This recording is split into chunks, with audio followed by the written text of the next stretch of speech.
अस्सलाम वालेकुम जी। हम अलजेब्रिक नंबर थ्योरी में आज जो पोर्शन टच कर रहे हैं वो है रिंग थ्योरी। उसके एमसीक्यूज पे हम बहस करने लगे हैं। तो सबसे पहले जो एमसीक्यूज आपके सामने है वो ये रहा कि a non empty set R is called ring in which. अब इनमें से जो हमारे पास रिंग की डेफिनेशन है उसके मुताबिक इन चारों में से कौन सी ऑप्शन बेस्ट है। तो जो आपने सेट कहा हुआ है कि नॉन एम्प्टी जो सेट आर है वो with respect to addition abelian group होना चाहिए, वो with respect to addition non abelian group होना चाहिए, वो with respect to addition semigroup होना चाहिए, या both options B and C. तो इनमें से हमारे पास जो रिंग की डेफिनेशन है तो उसके मुताबिक हमारे पास सबसे बेस्ट ऑप्शन कौन सी होगी। तो अगर आप रिंग की डेफिनेशन पढ़ें तो उसमें ये है कि विद रिस्पेक्ट टू एडिशन जो नॉन एम्प्टी सेट है वो विद रिस्पेक्ट टू एडिशन जो है वो अबिलियन ग्रुप होना चाहिए, और विद रिस्पेक्ट टू मल्टीप्लिकेशन वो सेमी ग्रुप होना चाहिए, और डिस्ट्रीब्यूटिव लॉज को भी होल्ड करता हो, यानी लेफ्ट डिस्ट्रीब्यूटिव लॉ और राइट डिस्ट्रीब्यूटिव लॉ को भी होल्ड करता हो। फिर आप कहते हैं कि वो जो आपका नॉन एम्प्टी सेट आ रहा है वो हमारे पास रिंग कहलाता है। तो अब हमारे पास इनमें से, क्योंकि ये सिर्फ एडिशन के रिस्पेक्ट से लिखा हुआ है, तो इनमें से सबसे बेस्ट ऑप्शन हमारे पास ये है कि R with respect to addition जो है वो अबिलियन ग्रुप होना चाहिए। तो option A is the right option. Next हम एमसीक्यूज नंबर 2 पे चलते हैं। एमसीक्यूज 2 आपके सामने ये रहा। A non empty set R is called ring in which, ये मल्टीप्लीकेशन यानी डॉट की जो हम नोटेशन लगाते हैं वो है। तो इनमें से अब डॉट के रिस्पेक्ट से या जो भी ये चार ऑप्शन है उसके रिस्पेक्ट से रिंग क्या होगा। Non empty set R is called ring in which multiplication. अब R with respect to dot जो है वो क्या कहता है, अबिलियन ग्रुप हो, with respect to addition non abelian group हो। तो विद रिस्पेक्ट टू मल्टीप्लीकेशन जो है वो सेमी ग्रुप हो। तो रिंग की यही डेफिनेशन है कि वो जब आप एडिशन के रिस्पेक्ट से करें बात तो वो अबिलियन हो, लेकिन जब आप मल्टीप्लीकेशन के रिस्पेक्ट से बात करें तो वो सेमी ग्रुप होना चाहिए। अगर वो मल्टीप्लीकेशन के रिस्पेक्ट से भी अबिलियन होगा और एडिशन के रिस्पेक्ट से भी अबिलियन कोई नॉन एम्प्टी सेट होगा तो फिर आप उसको फील्ड बोलते हैं। तो यहाँ पे हमें क्योंकि रिंग पे बहस करनी है, हमारे पास एमसीक्यूज रिंग का है, तो क्योंकि विद रिस्पेक्ट टू अब बात हो रही है मल्टीप्लिकेशन की, तो with respect to multiplication non empty set जो है वो लाजमी तौर पे सेमी ग्रुप होना चाहिए।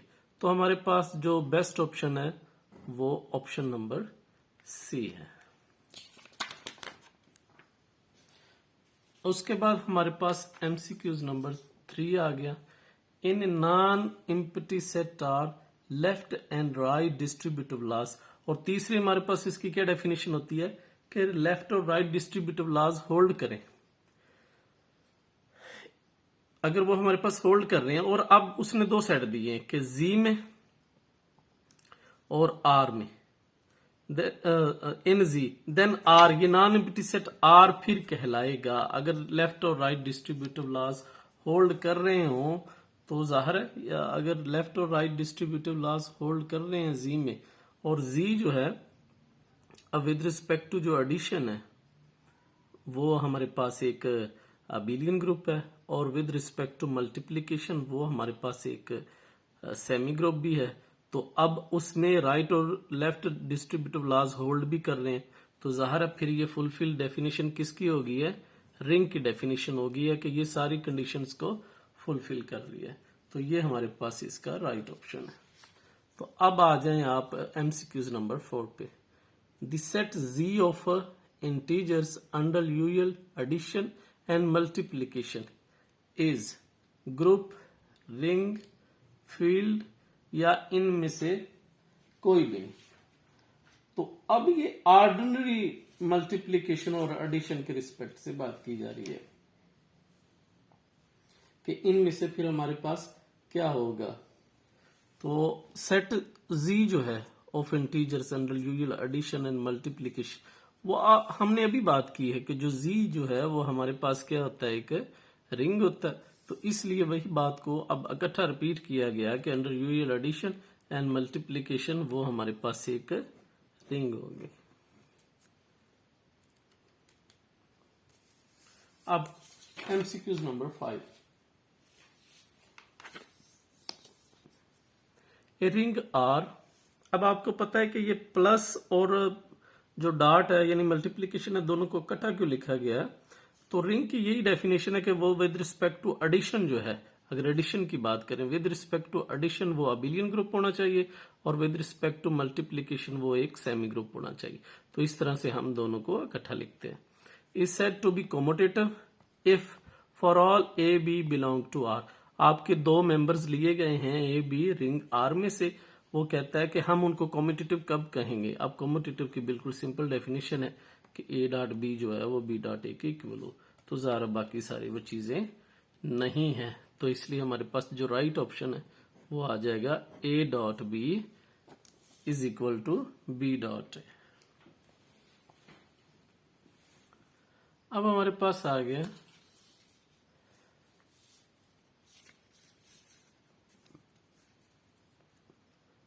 ऑप्शन नंबर 6, एमसीक्यूज नंबर 6 के rings Q R C where Q R and C are rationals real and complex. यानी क्यू से मुराद क्या है आपकी ये रिंग है रैशनल नंबर्स की, ये रिंग है आपकी रियल नंबर्स की, ये रिंग है आपकी कम्प्लेक्स नंबर्स की। तो वो ही उसकी निशानदेही की गई है कि क्यू और आर से मुराद जो आपका रैशनल है, रियल और कम्प्लेक्स है। ये तीनों रिंग्स जो हैं वो क्या हैं? फील्ड है, सेमी ग्रुप है या इनमें से कोई भी नहीं है। अब जरा देखिएगा कि हमारे पास फील्ड की क्या डेफिनेशन है। फील्ड की अगर आप डेफिनेशन पढ़ें तो उसके मुताबिक आपका हर नॉन जीरो एलिमेंट जो होता है सेट का, नॉन एम्प्टी सेट का हर नॉन जीरो एलिमेंट, उसका कोई ना उसका इनवर्स एग्जिस्ट करना चाहिए। आप देखें कि आप अगर लेट सपोज रैशनल में से 2 लेते हैं तो रैशनल में आपको पता है 1/2 भी पड़ा होता है, तो वो मल्टीप्लाई होने के बाद आपका आंसर 1 आ जाएगा। इसका भी मल्टीप्लिकेटिव इनवर्स भी पड़ा हुआ है, यानी एडिटिव इनवर्स भी पड़े हुए हैं, मल्टीप्लिकेटिव भी पड़े हुए हैं। इसी तरह आपके कम्प्लेक्स की सूरत हाल है कि हमारे पास जो है वो उनके मल्टीप्लिकेटिव भी पड़े हुए हैं, इनवर्स भी पड़े हुए हैं। तो इसका मतलब ये है कि जो आपके पास रिंग्स हैं क्यू आर, ये सारी क्या हैं? फील्ड है, यानी मल्टीप्लिकेटिव इनवर्स हर एलिमेंट का एग्जिस्ट कर रहा है। तो ये हमारे पास फील्ड बना रही है। तो ये हमारे पास 6 इसकी एमसीक्यू था। अब आ गया जी नंबर 7 पे। नंबर 7 पे ये है कि a ring R with identity. अगर कोई रिंग है उसमें आइडेंटिटी भी आ रहा है तो फिर हम उसको क्या कहेंगे? अगर उसमें आइडेंटिटी भी आ रहा है तो फिर उस रिंग का नाम क्या पड़ेगा?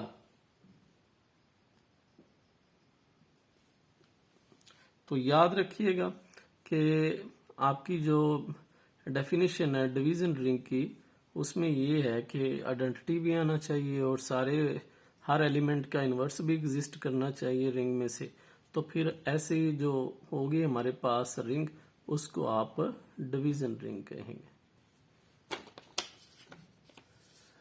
फिर आ जाएं आप एमसीक्यूज नंबर 8 पे कि एक commutative ring with identity and non zero divisor is called as. तो हमें पता होना चाहिए कि कॉम्यूटेटिव जो रिंग है हमारे पास with identity and non zero divisor, उसको हम कहते हैं, ये डेफिनेशन है इंटीग्रल डोमेन की। तो ये इंटीग्रल डोमेन जो है ये आपका बेस्ट ऑप्शन आ गया। उसके बाद हमारे पास एमसीक्यूज नंबर 9 आ गया कि इसको हम कैसे डिफाइन कर सकते हैं कि every field is, her field जो होता है वो लाजमी तौर पे, हमें पता होना चाहिए, वो लाजमी तौर पे इंटीग्रल डोमेन होता है। Every field is an integral domain. अब जी पी है और पी से मुराद हमारे पास प्राइम है। अब कहता है कि अगर इस तरह की सूरत हाल है, जी आपको पता है सेट ऑफ इंटीजर्स होता है और उसमें आपका मॉडुलो ऑफ पी पड़ा हुआ है और पी से मुराद प्राइम है, तो इनमें से कौन सा सही होगा?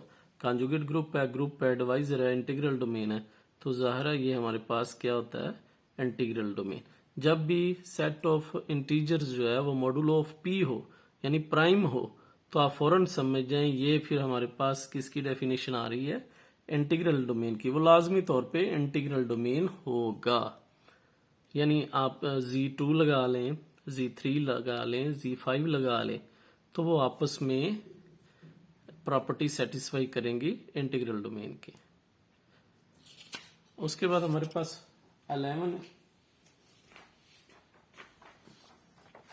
11 MCQs में बात की हो रही है कि commutative ring R with identity and left and right commutative law holds. उसमें लेफ्ट और राइट जो है कॉम्यूटेटिव लॉ जो है वो होल्ड्स भी कर रहे हैं। तो फिर हम इनमें से क्या कहेंगे कि इंटीग्रल डोमेन है, सेमी ग्रुप है, डिवाइजर और ग्रुप है? तो हमें पता होना चाहिए कि अगर कोई कॉम्यूटेटिव रिंग है विद आइडेंटिटी के साथ है तो वो लाजमी तौर पे इंटीग्रल डोमेन होगी और वो राइट और लेफ्ट लॉज को भी होल्ड कर रही है। तो ये हमारे पास 11 था एमसीक्यूज। अब 12 पे चले जाएं। 12 एमसीक्यूज पे ये है कि आर और एस जो है वो दो रिंग्स हैं और एस जो है वो सब रिंग है आर की। तो फिर इनमें से अच्छी ऑप्शन कौन सी है? तो एस जो है वो सब रिंग है आर की। जिस तरह हम कहते हैं ना एस जो है वो सबसेट है आर का, तो फिर उसको कैसे लिखते हैं? इस तरह लिखते हैं ना, S is a subset of R. और उसी ऑपरेशन में वो अगर ये सब रिंग हम कह रहे हैं तो सब रिंग भी एक तरह की रिंग होती है but under same operation as R. तो एस को हम सब रिंग कब कहेंगे? कि अगर वो भी हमारे पास एक रिंग हो under the same operation as R. तो हमारे पास यही ऑप्शन सबसे बेस्ट है कि जिस तरह हम कहते हैं सेट उसमें कंटेन कर रहा है, इसी तरह सब रिंग भी उसी में कंटेन करती है। 13 जो है, ring R is set to have characteristic of n is not equal to 0 if n is smallest positive integer n such that for all a belong to r। तो ये हमारे पास कैरेक्टरिस्टिक की डेफिनेशन दी हुई है।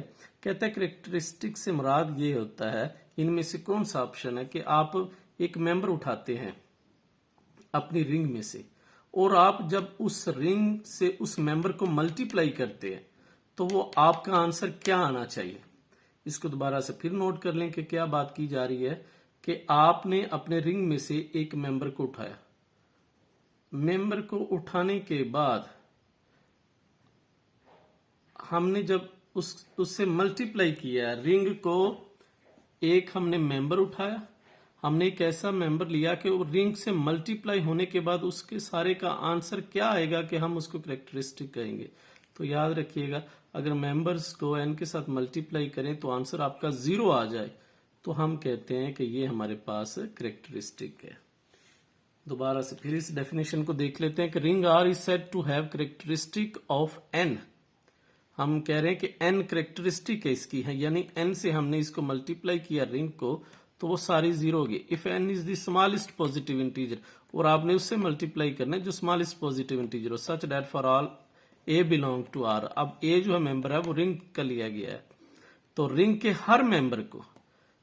हर मेंबर को जब multiply किया जाएगा n से, और n क्या है आपका? स्मॉलेस्ट पॉजिटिव इंटीजर है, तो आंसर आपका क्या आना चाहिए? 0 आना चाहिए। ये डेफिनेशन है कैरेक्टरिस्टिक ऑफ रिंग की। हम इसको मजीद भी आगे एमसीक्यूज में देखेंगे कि एक्चुअली ये चीज होती क्या है। उसके बाद हमारे पास ऑप्शन नंबर 14 है, let D be an integral domain with characteristic n if n is not equal to 0 then n is r। तो फिर n अगर 0 नहीं है, यानी एक आप मेंबर ले रहे हैं कि जो पूरी आपकी रिंग को 0 बना रहा है, आप उससे मल्टीप्लाई कर रहे हैं हर मेंबर्स को रिंग के, तो वो आंसर आपका 0 आ रहा है, तो वो कहता है कि अगर n 0 नहीं है तो फिर n क्या होगा, इवन नंबर होगा, ऑड होगा, कंपोजिट नंबर होगा या प्राइम नंबर होगा। तो आपकी रिंग कौन सी ली जा रही है, इंटीग्रल डोमेन ली जा रही है। तो इंटीग्रल डोमेन याद रखिएगा, उसका करेक्टरिस्टिक या तो 0 होता है, यानी वो जिस तरह की भी रिंग होगी वो या तो 0 से मल्टीप्लाई होने पे सारा वो रिंग जो है वो 0 हो जाएगा, या वो प्राइम से मल्टीप्लाई करने पे सारे रिंग इंटीग्रल डोमेन जो है आर जो लिया होगा वो 0 हो जाएगा। तो इसलिए हमारे पास जो सबसे बेस्ट ऑप्शन है वो है प्राइम नंबर की। तो इंटीग्रल डोमेन की करेक्टरिस्टिक या तो 0 होती है या प्राइम नंबर होती है। अब यहां से हम देख लेते हैं, मजीद वजाहत कर लेते हैं characteristic of set of integers Q और आर की क्या होती है। तो अगर मैं आपको ये थोड़ा सा सॉल्व करके देता हूं ताकि आप लोग समझ जाएं, यानी इन तीनों सेट्स की उसने पूछा कि कैरेक्टरिस्टिक क्या होती है। अब हम इस पे बहस करते हैं कि सबसे पहले हम जी पे बहस कर लेते हैं, सेट ऑफ इंटीजर्स पे। अब ये हमारे पास आ गया 1, ये पॉजिटिव और नेगेटिव और 0 सारा सेट ऑफ इंटीजर्स आ गया। अब आप खुद सोचें कि मैं किससे मल्टीप्लाई करूं, मैं किससे मल्टीप्लाई करूं कि ये सारा सेट जो है वो 0 बन जाए। और हम क्या कर रहे हैं कि एक मेंबर लिया जी ए, जिसका लिंक हम कर रहे हैं रिंग जेड में से। लेट्स सपोज आप वो ए की वैल्यूज रख रहे हैं 0, पहला 0। तो आपको पता है कि 0 को 0 से मल्टीप्लाई करेंगे तो 0 आएगा, ठीक। फिर आप ले लें मेंबर्स, आप +1 या -1 दोनों चले इकट्ठे ही ले लेते हैं। दोनों का जो लिंक है वो है आपका इंटीजर से। अब इसको किससे मैं मल्टीप्लाई करूं कि आंसर 0 आ जाए, तो डेफिनेटली आप 0 से मल्टीप्लाई करेंगे तो आंसर 0 आ जाएगा। तो इसका मतलब ये है कि इसका हर मेंबर्स जो है वो 0 कब होगा, जब आप उसको 0 से मल्टीप्लाई करेंगे। तो इसका मतलब ये निकल आया कि करेक्टरिस्टिक ऑफ जी जो है वो हमारे पास 0 है। 0 से मल्टीप्लाई करने पे वो आपका सारा 0 आ जाए।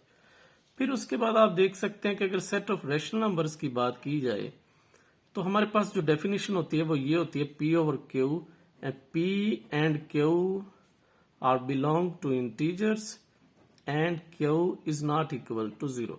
ये हमारे पास इसकी डेफिनेशन है। और अब आप देखें कि Q जो है, Q के मेंबर्स आप इस तरह के जो मर्जी ले लें, वो 0 सारे कब होंगे, जब उनको 0 से मल्टीप्लाई किया जाएगा। तो यहां भी करेक्टरिस्टिक ऑफ Q जो है वो 0 ही आएगा। और इसी पैटर्न से सेट ऑफ रियल नंबर्स आप ले लें। सेट ऑफ रियल नंबर्स में आप जानते हैं कि रैशनल और इररेशनल का आप यूनियन लेते हैं, उसको आप सेट ऑफ रियल नंबर्स कहते हैं। तो सेट ऑफ रियल नंबर्स में आप देख लें कि आप के मेंबर सारे कब 0 होंगे, जस्ट जब आप उनको 0 से मल्टीप्लाई करेंगे। तो करेक्टरिस्टिक ऑफ आर भी क्या हमारे पास हो गया, 0 हो गया। यानी हमें कोई ऐसा लीस्ट पॉजिटिव नंबर नहीं मिल रहा कि जिससे हम मल्टीप्लाई करवाएं इस रिंग को कि वो सारा 0 हो जाए। तो जब वो नहीं मिल रहा तो इसका मतलब ये होता है कि उसकी करेक्टरिस्टिक कितनी है, 0 है। इसलिए हमारे पास ऐसा कोई नंबर लीस्ट पॉजिटिव नहीं मिल रहा कि हम इन मेंबर्स को उस लीस्ट पॉजिटिव नंबर के साथ मल्टीप्लाई करें तो ये सारे मेंबर 0 हो जाएं। वो जस्ट एक ही है, वो 0 है। तो इसलिए हमारे पास ऐसा कोई अवेलेबल नहीं है। तो फिर जब कोई अवेलेबल नहीं है तो करेक्टरिस्टिक हमारी 0 हो जाती है। इसी तरह आर की भी करेक्टरिस्टिक हमारे पास 0 होगी। तो अब आप लोगों को ये समझ आना चाहिए कि characteristic of G, Q, R, ये सब की करेक्टरिस्टिक क्या होती है, 0 होती है। अब हमारे पास 16 एमसीक्यूज आ गए कि a ring R is called Boolean ring if for all x belong to r। अब बुलियन रिंग क्या होता है कि आप ये एक ऐसा सेट होता है जिसके तमाम मेंबर्स जो हैं वो हमारे पास ये प्रॉपर्टी होल्ड करवाते हैं, यानी x के उसके इक्वल आएगा x के। तो ये प्रॉपर्टी जो है वो हमारे पास सेटिस्फाई होती है। बुलियन रिंग एक आप ऐसे मेंबर्स का एक सेट लेते हैं जिसका हर एलिमेंट जो है उसका स्क्वायर लेने पे वही मेंबर्स जो है वो रिपीट हो जाता है। तो ये हमारे पास बूलियन रिंग होता है, X square is equal to x.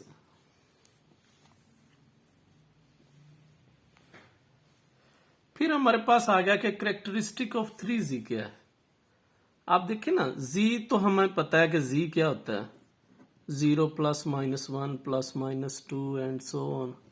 तो 3z क्या होगा, 3 से मल्टीप्लाई कर लें हर मेंबर्स को, plus minus 3 and plus minus 6 and so on. अब ये सारे मेंबर्स जो हैं, अगर इनको आपने 0 बनाना है इस दफा, तो हमें क्या करना पड़ेगा कि ये 0 बन जाए सारे।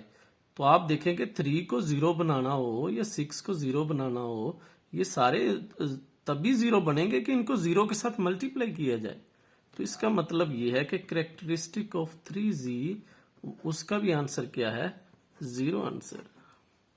तो ये हमारे पास 0 ही बेस्ट ऑप्शन है। और इस प्रॉपर्टी को हम कहते हैं एडम्पोटेंट प्रॉपर्टी, जिसमें हर एडम्पोटेंट प्रॉपर्टी जिसमें हर मेंबर्स, ये ऐसे एक नॉन एम्प्टी सेट के एलिमेंट्स का एक हम सेट लेते हैं कि जिसका हर मेंबर्स उसका स्केयर लें तो फौरन वही एक्स रिपीट हो जाए, हर एक का इसी तरह से। और उसके बाद हमारे पास है 18 एमसीक्यूज में ये है, characteristic of ring Z6 plus Z6 is, इनमें से कैरेक्टरिस्टिक क्या होगी वो हम देखते हैं कि इसकी कैरेक्टरिस्टिक हम कैसे फाइंड कर सकते हैं। अब देखिए ना, Z6 की बात कर रहे हैं। अब Z6 की बात करें तो हमारे पास आएगा 0 1 2 3 4 5, ये इसकी डेफिनेशन है Z6 की। अगर आप इसकी प्रॉपर डेफिनेशन देखना चाहें तो ये इस तरह से होता है, Zn is equal to 0 plus 1 2 3 and so on n minus 1। तो ये इसकी डेफिनेशन होती है। तो हमारे पास Z6 है तो हम 5 तक जाएंगे, ये यानी ये कम तक जाएंगे। अब आप देखें कि ये Z6 से मुराद होता है मॉडुलो ऑफ 6, यानी 6 से आपकी वैल्यूज बढ़ेगी नहीं।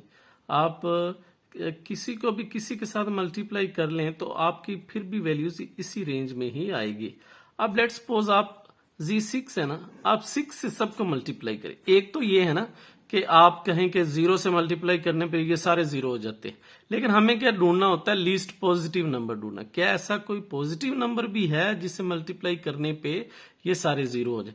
अब 6 से मल्टीप्लाई करें, Z6 है ना, तो 6 से मल्टीप्लाई करके जरा देखिएगा। 6 से मल्टीप्लाई करेंगे तो ये मेंबर क्या आ जाएगा, 0 आ जाएगा। और ये मेंबर क्या बन जाएगा, 6 बन जाएगा। ये मेंबर्स क्या बन जाएगा, 12 बन जाएगा। ये 18 बन जाएगा, ये 24 बन जाएगा और ये 30 बन जाएगा।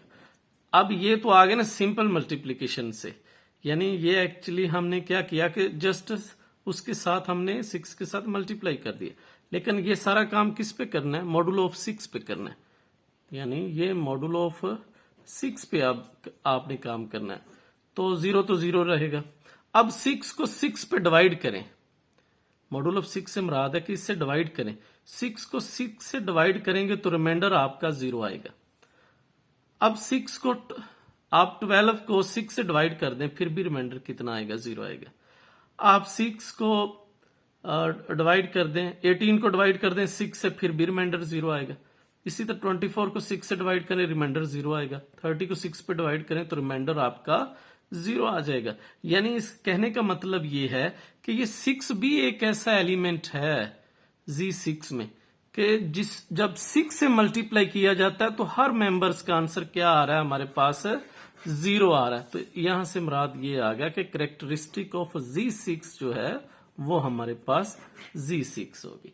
अब यहां से हमने अखज क्या कर लिया, अब यहां से आप कोई भी लेंगे कैरेक्टरिस्टिक ऑफ Zn, तो आपकी कैरेक्टरिस्टिक क्या होगी, n होगी। ये हमारे पास अब डेफिनेशन बन गई। ठीक है, तो ये है एक्चुअली हमारे पास ये। तो अब अगर आप एमसीक्यूज देखेंगे तो आपको समझ आ जाएगी characteristic of ring Z6 is 6। तो ये हमारे पास 6 आंसर आएगा। अब characteristic of the Boolean ring, अब कहते हैं कि बुलियन रिंग की जो कैरेक्टरिस्टिक है वो कितनी होगी हमारे पास। अब देखना, बुलियन रिंग की वही है डेफिनेशन आनी चाहिए।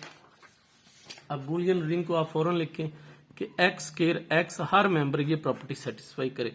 और आपको पता है ये कितने मेंबर्स होते हैं जो ये सेटिस्फाई करते हैं। लेट्स सपोज एक आप 0 ले, आप 0 का स्केयर आपका 0 आता है, सेटिस्फाई हो गया। 1 का स्केयर आपका 1 आता है। उसके अलावा आप जो करेंगे अगर तो आपकी सेटिस्फाई नहीं होगी। तो इसका मतलब ये है कि जो हमारे पास Z2 है यानी 0 और 1, वो हमारे पास इसकी दो कैरेक्टरिस्टिक्स, एक 0 है और एक 1 है बुलियन रिंग में से। तो ये कैरेक्टरिस्टिक ऑफ बुलियन रिंग हमारे पास कितनी बन गई है? 2 आ गई, एक 0 और एक 1 आ गई। उसके बाद है characteristic of integral domain. Characteristic of integral domain यानी इंटीग्रल डोमेन आप कोई भी लें, उसकी कैरेक्टरिस्टिक याद रखिएगा, या तो वो 0 होगी या वो प्राइम नंबर होगी। ये सबसे बेस्ट ऑप्शन है। या उसकी कैरेक्टरिस्टिक इंटीग्रल डोमेन की 0 होती है या हमारे पास प्राइम नंबर होती है। इसको अगर आपने देखना चाहते हैं, आप चाहते हैं कि इसकी कोई एग्जांपल हमें बताएं, तो आप बड़े इजी वे से, अभी हमने बात की थी कि Z3 की बात चलें करते। Z3 आप लिखेंगे 0 1 2, सिंपल बात करते। अब P क्या है, 3 क्या है? 3 प्राइम नंबर हमने लिया हुआ। आपको पता है कि ये अगर ये प्राइम हो तो हमारे पास फील्ड होता है। अगर आपका मॉड्यूलो प्राइम हो तो वो फील्ड होता है, और फील्ड लाजमी तौर पे इंटीग्रल डोमेन होता है। अब हम इसको किससे मल्टीप्लाई करें इन मेंबर्स को कि आंसर आपके 0 आए? आप 3 से मल्टीप्लाई करेंगे, 0 3 6, लेकिन आपने चेक करना है मॉड्यूल ऑफ 3 पे। अब जब 3, ये तो 0 आ गया, 3 को 3 पे डिवाइड किया तो 0 रिमाइंडर आया, और 6 को 3 पे डिवाइड किया रिमाइंडर, इसका भी 0, तो ये 0 हो गए सारे। तो इसका मतलब यह है कैरेक्टरिस्टिक ऑफ Z3 जो है वो हमारे पास कितनी आ गई? 3 आ गई, और 3 हमने क्या लिया हुआ है? प्राइम नंबर लिया हुआ है। तो या तो फिर ये 0 आएगी, तो या हमारे पास ये जो प्राइम नंबर है वो आएगी। अब Z जो है सेट ऑफ इंटीजर्स 0 + 1 ± 2 ± 3, ये भी एक इंटीग्रल डोमेन है। Z जो है, ये नेक्स्ट एग्जांपल हम करें, ये एक इंटीग्रल डोमेन है। और ये इंटीग्रल डोमेन की डेफिनेशन क्या होती है कि अगर आप दो मेंबर्स लेते हैं लेट्स सपोज Z में से, तो आप उनका A.B करें, तो वो अगर 0 आ रहा है तो दिस इंप्लाइज दैट इधर A = 0 और B = 0। ये हमारे पास डेफिनेशन है किसकी? इंटीग्रल डोमेन की। ये हमारे पास इंटीग्रल डोमेन की डेफिनेशन है। तो आप यहां से आप देखिएगा कि अगर दो आप मेंबर्स लें तो आंसर अगर 0 आ रहा है तो कोई एक जरूर 0 होना चाहिए। तो आप अगर 3 को 0 से मल्टीप्लाई करते हैं तो 0 आएगा, 2 के साथ करते हैं तो 0 आएगा, और इसके अलावा आप एक दूसरे के साथ मल्टीप्लाई करेंगे तो 0 कभी आएगा ही नहीं। तो अब इसकी कैरेक्टरिस्टिक ऑफ Z क्या होगी? है 0 होगी। यानी ये इंटीग्रल डोमेन, इसकी कैरेक्टरिस्टिक 0 हुई, और वही इंटीग्रल डोमेन हमने जब यहां पे लगाया तो उसकी प्राइम नंबर हुई। तो इसीलिए हमारे पास जो बेस्ट ऑप्शन था वो इसका यही था, कैरेक्टरिस्टिक ऑफ इंटीग्रल डोमेन इधर 0 और प्राइम नंबर। तो या वो 0 होती है या वो प्राइम नंबर होती है। उसके बाद हमारे पास 21 MCQs आ गए कि विच ऑफ द फॉलोइंग, ये उसके अगर आप C और D ऑप्शंस देखना चाहेंगे 20 के तो वो ये हैं कि उनमें से ये। बहरहाल 21 आ गया हमारे पास कि विच of the following structure is not a field, कि इसमें से बताएं कि फील्ड कौन सा नहीं है। अब फील्ड के लिए क्या जरूरी होता है कि आपका जो आपने मेंबर्स लिए हुए हैं, जितने भी मेंबर्स हैं उनके इनवर्स भी एग्जिस्ट करते हो। आपको पता है कि रैशनल में भी इनवर्स होता है, अगर 2 पड़ा हुआ है तो 1/2 भी पड़ा हुआ है। रियल में भी ऐसी सूरत हाल है, कम्प्लेक्स में भी ऐसी है। लेकिन यहां पे सेट ऑफ इंटीजर्स में ऐसा नहीं होता कि 2 पड़ा हुआ है तो 1/2 भी पड़ा होगा। तो सेट ऑफ इंटीजर्स में आपको पता है 1/2 वाला तो चक्कर ही कोई नहीं है। तो इसलिए हमारे पास उसने पूछा था नॉट अ फील्ड, फील्ड जो नहीं है, तो हमारे पास Z जो है वो फील्ड नहीं है, बाकी Q, R और C जो है वो हमारे पास फील्ड है। उसके बाद हमारे पास ये आ गया, ring R is called with 0 divisors if A.B = 0। अगर ये है विद 0 डिवाइजर्स, अगर होता विदाउट जीरो डिवाइजर्स, उसका मतलब होता है इन दोनों में कोई एक जरूर जीरो है। ये है with zero divisors. With zero divisors का मतलब है ना ए जीरो है ना बी जीरो है, लेकिन मल्टीप्लाई होने के बाद आंसर क्या आ रहा है, उसका जीरो आ रहा है। इसको हम बोलते हैं विद जीरो डिवाइजर्स। और इंटीग्रल डोमेन में हम क्या लिखते हैं, without zero divisors. Integral domain की डेफिनेशन ये होती है कि यही है, हमारे पास एक रिंग है विद यूनिटी और हमारे पास वो विदाउट जीरो डिवाइजर्स हैं, A dot B is equal to B, then इधर A is equal to zero और B is equal to zero. लेकिन ये है विद जीरो डिवाइजर। इसका मतलब ये होता है कि मल्टीप्लीकेशन तो जीरो हो रही है लेकिन ना ए जीरो है और ना बी जीरो। अब ऑप्शन आपके सामने ये रहे,